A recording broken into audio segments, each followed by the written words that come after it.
प्यारे बच्चों, मैं रंजना राय अयोध्या दास राजकीय कन्या इंटर कॉलेज गोरखपुर कक्षा 6 के हिंदी की कक्षा में आप सभी का स्वागत है।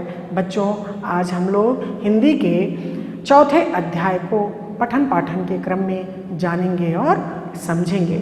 चौथा पाठ है बच्चों नीति के दोहे। इस पाठ को हम दो भागों में विभक्त किए हैं। पहले पाठ योजना में हम कबीरदास जी को पढ़ेंगे और दूसरी पाठ योजना में हम रहीम जी को पढ़ेंगे। बच्चों, कबीरदास जी का जन्म 1398 ईस्वी के लगभग काशी में हुआ था। ये भक्ति काल के निर्गुण धारा के कवियों में इनका विशिष्ट स्थान है। इनके गुरु रामानंद जी थे। बच्चों, कबीरदास जी भक्ति काल के समय भक्ति शाखा के अतिरिक्त समाज सुधार की भी रचनाएं किए। अपने दोहों में इन्होंने समाज में फैली विषमताओं के लिए सभी वर्गों को इन्होंने क्या किया है, सुधारने का मौका दिया है अपने दोहों के माध्यम से। बच्चों, इनका संग्रह जो है वो क्या है, बीजक है। बीजक 3 भागों में विभक्त है। कौन कौन सा? पहला भाग है साखी, दूसरा सबद और तीसरा रामायणी। इनका मृत्यु जो है बच्चों वो 1518 ईस्वी में मगहर में हुआ। आइए बच्चों, इनके दोहों को हम पढ़ते हैं। दुर्बल को न सताइए जाकी मोटी हाय, मुई खाल के श्वास सो सार भस्म होए जाए। मधुर वचन है औषधि, कटुक वचन है तीर, आश्रमन द्वार है संचरे साले सकल शरीर। बुरा जो देखन मैं चला, बुरा न मिलिया कोय, और जो दिल खोजा आपनो मुझसा बुरा न कोय। साधु ऐसा चाहिए जैसा सूप शोभाए, और सार सार को गही रहे थोथा दे उड़ाए। धीरे धीरे रे मना धीरे सब कुछ होए, और माली सींचे 100 घड़ा ऋतु आए फल होए। बच्चों, आइए पहले दोहे का अर्थ हम व्याख्या आपसे बताते हैं, कठिन शब्दों का अर्थ भी बता देते हैं। बच्चों, इसमें औषधि दवाई, कटुक कड़वा, तीर बाण। आइए और देखते हैं सुभाय स्वभाव, थोथा बेकार, गही ग्रहण करें। और इसके बाद अब हम लोग इसकी व्याख्या को जानेंगे। पहले दोहे में कबीरदास जी कहते हैं कि हमको दुर्बल और असहाय लोगों को, निर्बल लोगों को नहीं सताना चाहिए। बच्चों, कबीरदास जी कहते हैं कि दुर्बल लोगों को सताना नहीं चाहिए। जाकी मोटी हाय, जिसकी आह जो होती है बहुत बुरी होती है। मुई खाल के श्वास सो सार, मुई खाल के श्वास सो सार भस्म हो जाए। मरे हुए खाल से जो धौकनी बनती है उसे लोहा जो है वो क्या होता है बच्चों, गल जाता है। तब जब जिंदा आदमी को हम सताएंगे तो जो उसकी आह निकलेगी वो और भी क्या होगी, बुरी होगी, और भी भयावह होगा, उसका असर बहुत बुरा पड़ेगा। इस नाते हमें दुर्बल और असहाय लोगों को सताना नहीं चाहिए। क्या करना चाहिए बच्चों? उनसे प्रेम करनी चाहिए, उनसे उनकी मदद करनी चाहिए। अगर कोई गरीब है, कोई निर्बल है और कोई असहाय है तो उसको हम लोग उससे क्या करें, प्रेम करें, उसकी मदद करें। बच्चों, मधुर वचन है औषधि, कटुक वचन है तीर। दूसरे दोहे में बच्चों कबीरदास जी कहते हैं कि हमारी वाणी कैसी होनी चाहिए, मीठी होनी चाहिए। हमारी बोली कैसी होनी चाहिए, मीठी होनी चाहिए। मधुर वचन है औषधि, कटुक वचन है तीर। हमारी मधुर वचन, मीठी बोली वो औषधि दवाई का काम करती है, और कड़वी बोली किसका काम करती है, तीर बाण के जैसे। श्रवण द्वार हो संचरे साले सकल शरीर। कान के रास्ते शरीर के भीतर जाती है और संपूर्ण शरीर को क्या करती है, सालय यानी बेध देती है, संपूर्ण शरीर को बेध देती है। बच्चों, कब तुलसीदास जी भी लिखे हैं कि तुलसी मीठे बचन से सुख उपजत चहोर, और वशीकरण एक मंत्र है तज दे बचन कठोर। कोयल और कौवे बच्चों दोनों एक रंग के होते हैं, लेकिन जब कोयल बोलती है तो लोग कहते हैं कि देखिए अरे कहीं कोयल बोल रही है, कितना ध्यानमग्न होकर के उसकी आवाज़ को सुनते हैं। लेकिन जब कौवा बोलता है तो लोग कहते हैं कि अरे उड़ा दीजिए इसको जल्दी, सर खा रहा है, ऐसा बोलते हैं ना। तो हमारी बोली कैसी होनी चाहिए, मीठी होनी चाहिए। काका काको लेत है, कायल काको देत, और मीठी बोली कारने सबका मन हर लेत। शब्द संभाल के बोलिए, शब्द के हाथ न पाओ, एक शब्द है औषधि, एक शब्द है घाव। बच्चों, शब्द को बहुत सोच समझ के बोलना चाहिए। कोई परेशान हो, आपके पास आ जाए और आप कहें कि नहीं ठीक हो जाएगा, समय आएगा सब सही हो जाएगा, ना परेशान होइए, तो उसके लिए वो दवाई का काम कर जाता है। और आप उस पर ऐसे बोल देंगे कि आप तो हमेशा करते रहते हैं, आपसे ऐसी गलतियां हो जाती हैं, तो उसके लिए वो बहुत दुख का विषय हो जाएगा। इस नाते हमको कैसा बोलना चाहिए, मीठा बोलना चाहिए बच्चों। आइए, इसमें कौन सा अलंकार है, श्रवण द्वार हो संचर साले सकल शरीर। यहाँ पर 100 वर्ण की आवृत्ति बार बार हुई है। जब एक ही वर्ण की आवृत्ति बार बार होती है तो कौन सा अलंकार होता है बच्चों, अनुप्रास। तो इस पंक्ति में अनुप्रास अलंकार होगा, दूसरे दोहे के दूसरे पंक्ति में अनुप्रास अलंकार होगा। अब हम देखते हैं तीसरा दोहा, बुरा जो देखन मैं चला, बुरा न मिलिया कोय, और जो दिल खोजा आपनो, मुझसा बुरा न कोय। बच्चों, कबीरदास जी कहते हैं कि हमको अपने अंदर की बुराई झांक के देखना चाहिए, हमको दूसरे का छिद्रान्वेषण नहीं करना चाहिए, दूसरे की बुराई नहीं देखनी चाहिए। तो कह रहे हैं कबीरदास जी कि बुरा जो देखन मैं चला, मैं इस संसार में बुरा देखने के लिए चला, मैं बुरा देखने के लिए चला, तो बुरा न मिलिया को, तो हमको कोई बुरा मिला ही नहीं। और जो दिल खोजा आपनो, अगर जब हमने अपने अंतर आत्मा को झांक कर देखा, अपने अंदर देखा, तो मुझसा बुरा न कोई, तो मेरे जैसा कोई बुरा और मुझे मिला ही नहीं। यानी इस तीसरे दोहे से हमको ये सीख मिलती है कि हम सुधरेंगे, जग सुधरेगा। हम एक एक करके सभी लोग अपने कमी को दूर कर देंगे, फिर इस समाज का एक नया रूप सामने उपस्थित होगा। बच्चों, आइए, साधु ऐसा चाहिए जैसा स्वभाव, और सार सार को गह रहे थोथा देह उड़ाए। साधु, साधु का अर्थ क्या होता है बच्चों, सज्जन, संत। संत का स्वभाव कैसा होता है, सूप की तरह होता है। जो सज्जन लोग हैं उनका स्वभाव कैसा होता है, सूप। सूप तो आपने देखा होगा, जो अनाज फटकने के काम आता है।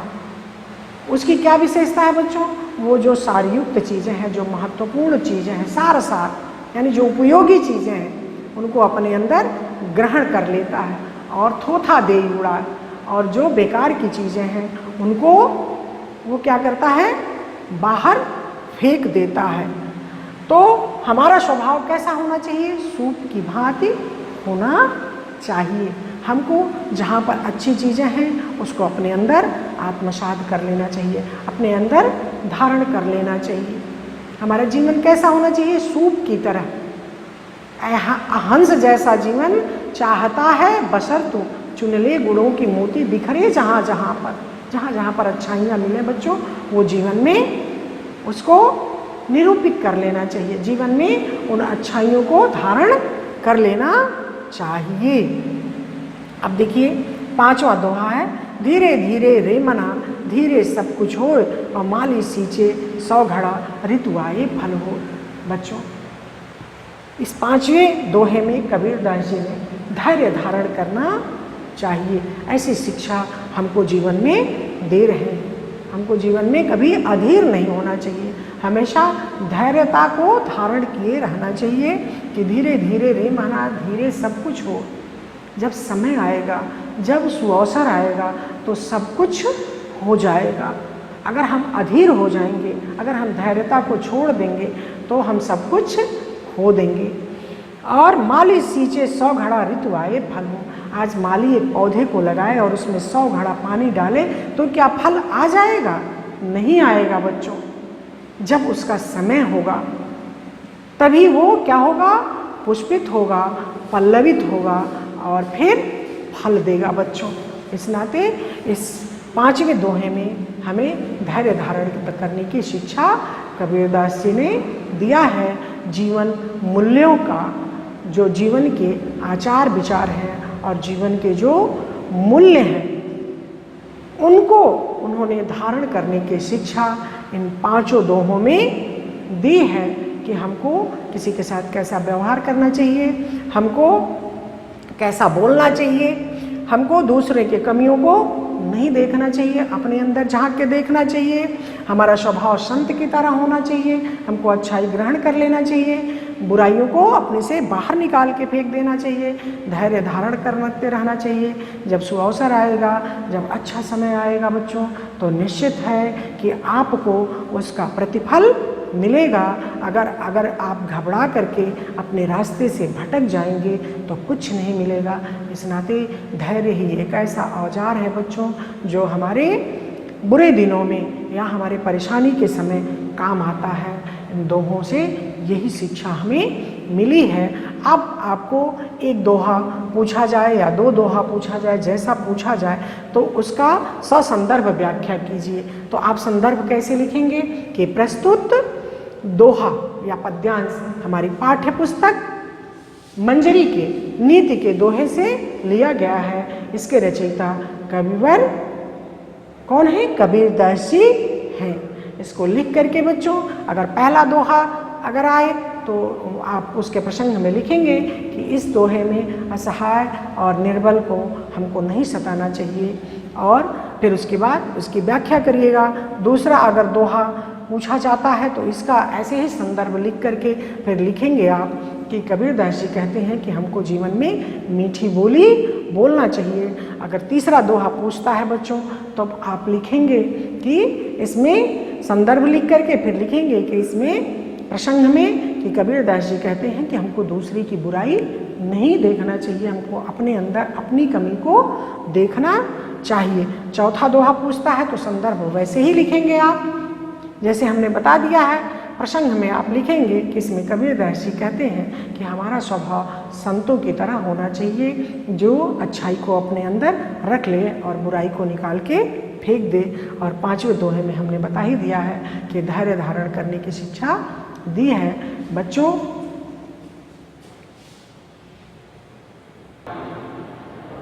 आइए बच्चों देखते हैं कठिन शब्द के अर्थ को हम लिख दिए हैं।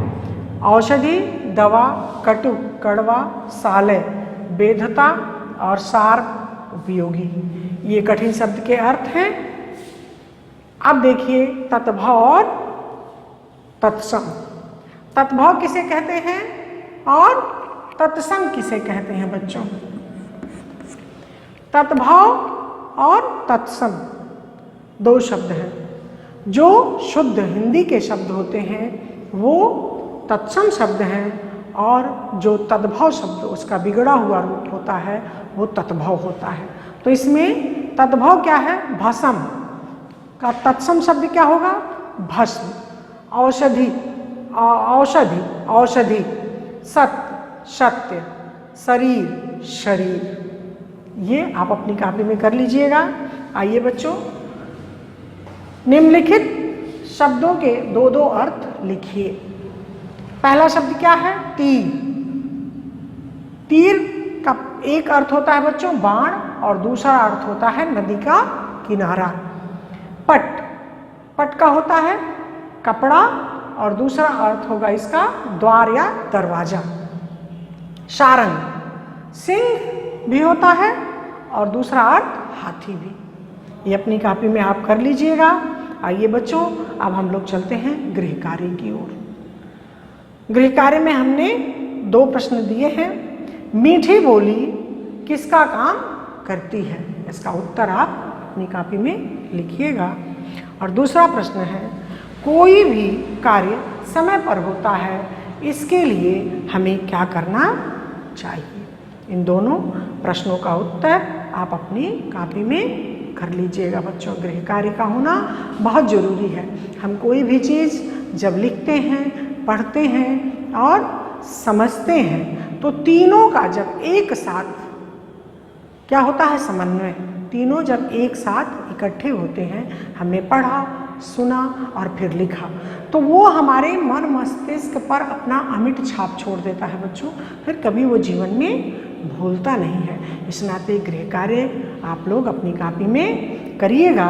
और जो हमने लिखवा दिया है कठिन शब्द के अर्थ, तत्भव और तत्सम, और एक दोहे का कोई भी दोहा उठाइएगा, उसका पहले संदर्भ लिखिएगा, फिर प्रसंग हमने बता दिया वो लिखिएगा, उसके बाद व्याख्या लिखिएगा, और आखिरी में जैसे मीठी बोली कार में ये जो है मीठी बोली जो है औषधि का काम करती है। इसमें आया है श्रवण द्वार वह संचरय सालय सकल शरीर, तो इसका काव्य सौंदर्य भी लिखिएगा कि इसमें कौन सा अलंकार है। इस काम को आप लोग बच्चों सारा जो भी हमने आपसे कहा आप अपनी कॉपी में करिएगा। अब हम आते हैं बच्चों आखिरी क्या है, संप्राप्ति। हमने क्या इन दोहों में प्राप्त किया?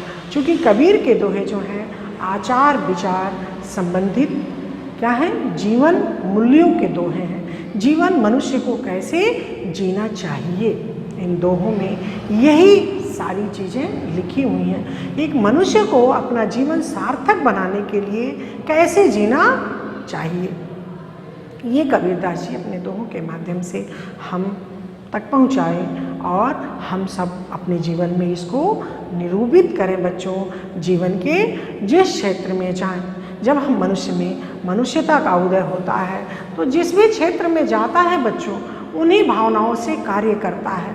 और निश्चित है कि जब हम उन्हीं भावनाओं से कार्य करेंगे जो हमने पढ़ा, लिखा, सुना, देखा, तो हमारा जीवन सार्थक होगा बच्चों। हम अपने जीवन को सफल बनाएंगे, मनुष्य में मनुष्यता का उदय होगा और धरती पर फिर स्वर्ग का अवतरण होगा बच्चों।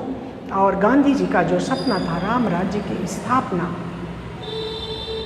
वो जितने महापुरुष हुए, जितने संत हृदय के लोग थे, सभी की एक ही सोच थी बच्चों कि मनुष्य में मनुष्यता का उदय।